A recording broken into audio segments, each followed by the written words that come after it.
Hey there, cinephiles. Today I am reviewing Black Panther: Wakanda Forever. Huh? Not again. All right. All right. So before I get into my review, I need to tell you exactly what happened during my viewing of Wakanda Forever. First of all, this story does weigh heavy on the heart, from the real-world context to the story elements too. So then, as the third act started, when some more reveals happened, the fire alarm went off in my theater. It scared the living crap out of me and everyone in the theater. But luckily, either the fire was really small and contained, or there wasn't one because one of the attendants allowed us back into the theater shortly after. Once it was all said and done, there was about an hour break in between the movie for me. And the crazy thing is, even with this unique break, the movie still felt like it flew by. Let me start with the positives of the film. Namor, or the Kulkulkan, is by far my favorite thing about this film. King of Talocan, which in the comics is Atlantis, but it changed for the film as Namor, and then now Talocan became Aztec inspired, which continues to add diversity to the MCU in such interesting ways. As a Latino, this was really cool to see the Talocanil, I hope I said that right, as they were powerful and forces to be reckoned with, all while having a clearly beautiful and rich culture. And I'm not gonna lie, it got to the point where I was rooting for Namor and its people. Also, the origin for Namor's name is something I'll remember for a while. It's pretty good. Overall, the introduction of Talocan and Namor brought up some pretty great themes for the MCU. The whole theme of minorities being pinned against each other to possibly working together when the rest of the world, mostly white colonizers and governments, want to take over the resources of these kingdoms is something that is dealt with at the royal level and was captivating in this film. I wish this whole idea was expanded upon the people of these nations as a whole too, though. There is a clear division amongst the councils of teaming up, but the idea of these two nations having more in common than they realize is shown well enough too that you root for these two kingdoms to have some sort of peaceful alliance. And to see that discourse among the people would have put that cherry on top.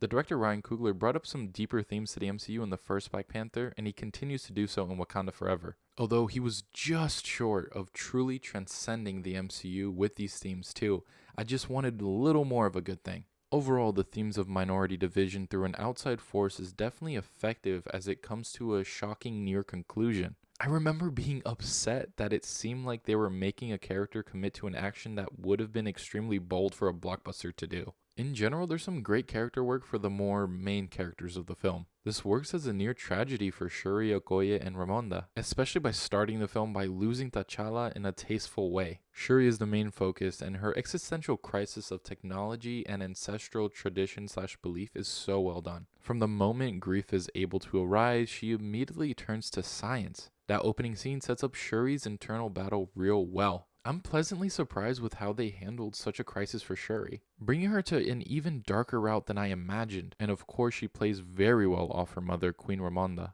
Angela Bassett has a strong performance in this film as well. She has a heartbreaking line that's in the trailer, and in context of the film it only hurts more. As for Okoye, her journey is definitely one I didn't see coming. She doesn't have anything groundbreaking, but she does have these consequences to deal with that help the character to grow and give her her own existential thoughts. M'Baku is one of my favorites in the whole MCU, and he's used sparingly in this film but very well. Not only as a comic relief, but as someone who has become an advisor and is probably the most trusted. The only main-ish character that felt like the ball was dropped with was with Nakia. She does have emotional moments and stuff that plays well into other characters' journeys, but for herself it just felt like she was only there to serve other characters' growth rather than receive her own. Overall, though, the dealing with grief and how one helps their country is something that I'm glad was explored with some genuine craftsmanship, despite some side characters just being okay. I also wanted to gush over the score and soundtrack of the film. Ludwig Göransson delivers once again. Probably the strongest aspect of the film. I expect nominations for original song and best score come Oscar time. Me and a friend of mine were genuinely jamming to some of the music mid-movie for sure.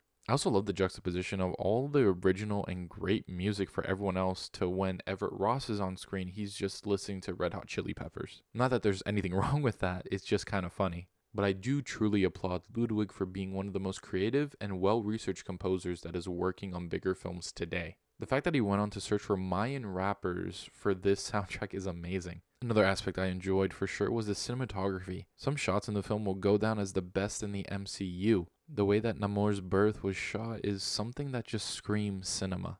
Overall, Black Panther: Wakanda Forever is the best film to come into the MCU in the post-Infinity Saga era. not only bringing up some genuinely interesting themes to the MCU, but being a touching and moving tribute to Chadwick Boseman, who perfectly became T'Challa. I give Black Panther Wakanda Forever a 3.5 out of 5 stars. Ever since the trailer came out and the cover of No Woman No Cry came on, I knew this would be an emotional film, and I was right. It just put a spell over the whole audience. And despite being so emotional and a bit darker than you'd expect, there is some great levity in the film too. The colonizer jokes were great. Also, shout out to the lady who spoiled the mid-credit scene for me while I was getting COVID tested earlier in the day.